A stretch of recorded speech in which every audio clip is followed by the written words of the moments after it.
اوس د وطن د جوړونې وخت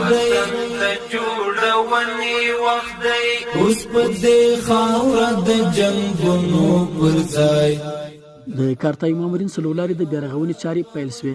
د کابل ښاروالۍ د ترافیکي چارو د همغږي او عامه ښاري ترانسپورت ریاست له لوري د کارتای مامورین سلولاري په بیارغونه کار پیل شو. څو د یادې سلولاري داروي بڼه چې د ګڼې ګوڼې لامل ګرځېدلې وه بدله کړي.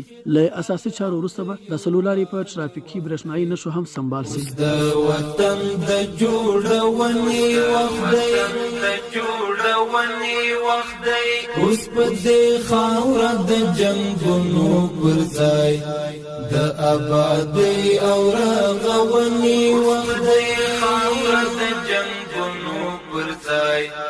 د آبادۍ او رغونې وخت دی اوس ضرورت د ښار او کلي مونږ ته هر هېواد وال سترګې نیولې مونږ ته